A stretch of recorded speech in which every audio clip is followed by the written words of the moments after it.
There's about two things that's on my mind, and guess I was trying to get this out before one my podcast, and two before I play another game of Apex Legends and curse people out that don't know how to play the game. Anyway, one is about the little girl, Cupcake. I can't remember her last name, but I know her name was Cupcake, and they found her. I know she's been missing for months, and they just found her body and all that other stuff. So when I heard about that story, immediately made me sad. And it had me thinking because there are laws now. There are laws now where I think like kids under 12, you can't be go anywhere without an adult supervision or at least someone as an adult or a guardian watching you. And like I never had that growing up. Like I did like when I went outside all day. I played all day and then, I came in. So, but like most people, I did come in before the street lights or when it got dark. But at the same time, I was in a gated community, so you knew everybody that was. Most of the time where I grew up was in a gated community, and like you knew everybody, and everybody knew you. It was sort of like a village. It was the closest thing to a village, I guess. That's why um, I kind of have a village mentality because the gated community I lived in, as I keep saying, stop repeating myself, was gated. But anyway, but it does, but if it does make me wonder, was it this bad when I'm growing up? Because I don't ever remember hearing kids getting kidnapped. Now, I've heard people like die. I've seen death. I've seen, arguments and all that. I even seen people get evicted. And that's one of the saddest things. But we never, but at the same time, I've never seen like kidnapping. I mean, don't get me wrong. I never talked to strangers. I've never, but then again, like I said, I was living in the game community. But even so, when I go out the gate, I never talk to strangers. I'm always with somebody. If not, when I go somewhere, I don't talk to nobody. I stay out of trouble. I mind my own business and all that other stuff. Like I was able to go places and, come back unscathed and unharmed and all that other stuff. The thing about Cupcake is it makes me sad because that's a young girl. It's like who's grabbing these young girls and where did they grab her from? But is it and I'm starting to think is it worse now than it was back then? Because there's always been predators, but not to the fact that I'm hearing so much that now, like every Amber Alert I'm looking at, it's some little girl, and it's these black women getting kidnapped, and there's people getting child trafficking, there's sex trafficking, and all that other stuff. You start hearing all this stuff, and to me, it's like did they do this as much as we was kids, or did we just not know, or did we have the technology? It amazes me because a lot of kids, man, even people older than us, was like I was like, they'd be like 6 years old. They go outside, they don't come back until it's dark, until it's time to eat and all that other stuff, or is it dinner time? Or as black people, we don't go into the street lights come on because we know when the street light come on, the freaks come out at night. So what? And like I don't. It makes me wonder. Like the more technology comes, the more are we just like lost as people, and it worries me so because now it makes me have second thoughts about having kids because there are times where I'm not going to be around them. I can't keep an eye on them. What's going to happen? Like some of these people get kidnapped at school.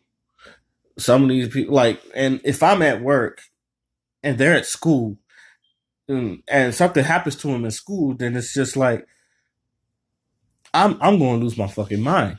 Now, Now I know a lot of people don't have this type of turmoil, but this shit kind of like bugs me, and and it's scary. Like I've been saying this for a long time. I feel like the apocalypse already happened. We're just the people that's just left on Earth to because everything's just weird.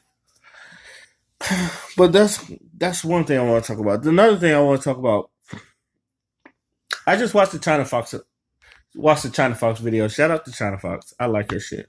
I do like her content. I may not agree with everything you say, but the stuff I do agree with you on, I'm like on the money. It's like, yes, she is definitely right. And it's about this oppression Olympics. I've been saying this for a long time. Why does everybody want to be victims? And I don't know if I said this in the past video, but I'm gonna just say it again. Why does everybody want to be victims so badly? Why does it seems like not only you it seems like people I don't want to say do you enjoy being victims, but it's just not only you're black and gay.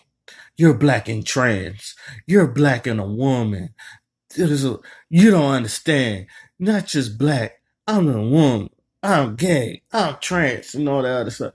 To me, you just another black person.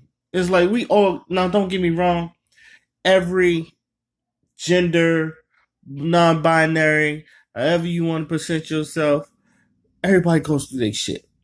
Black people, we go through shit that we can relate to, and there are things we cannot relate to. All right. But I never, and this is probably me, I don't really look at us as victims. Black women, I know, and I know I've said this many a times.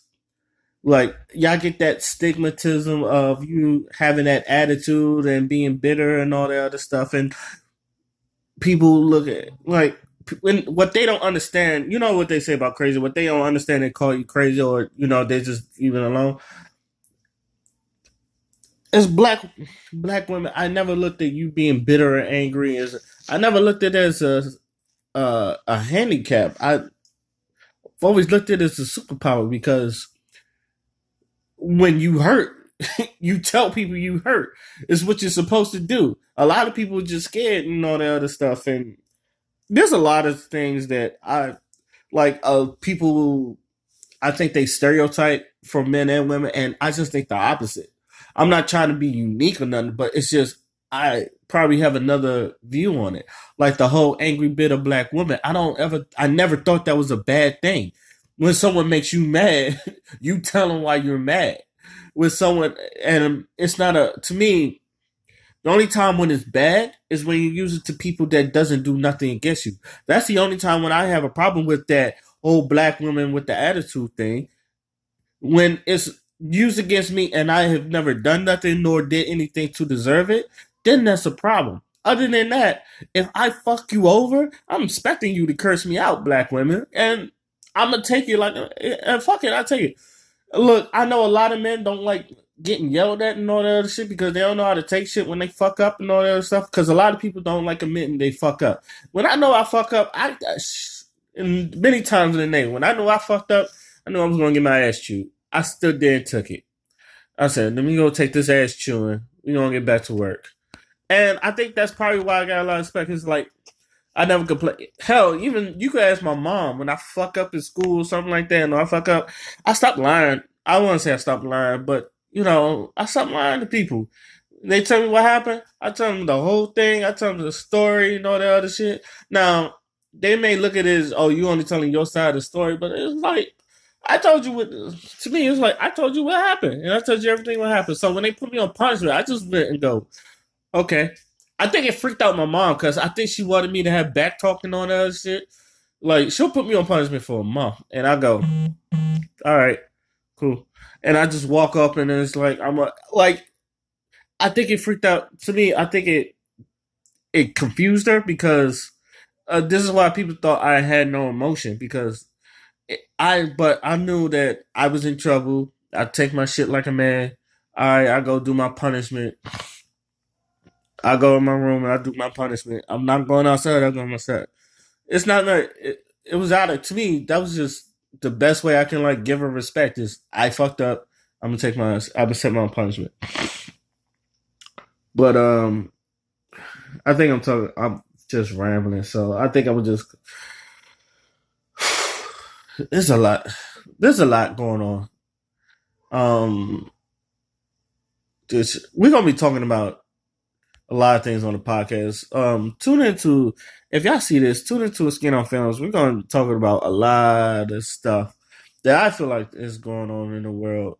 I still want to talk. I don't want to keep repeating myself because it's just not good for me to keep repeating same things and beating a dead horse. I'm pretty sure I have a video on here talking about how men are emotional, and I know everybody and people have problem when you say man up, and that's probably gonna be another video, probably when I fully charge this video, and because I feel like the term man up and boys will be boys is utilized wrong, and the people who are utilizing wrong are white people, and I do have a reason why. Um, or at least this is a theory of why it is used wrong, and why we're not using it properly, so kids could toughen up and all that other stuff. But maybe I don't know.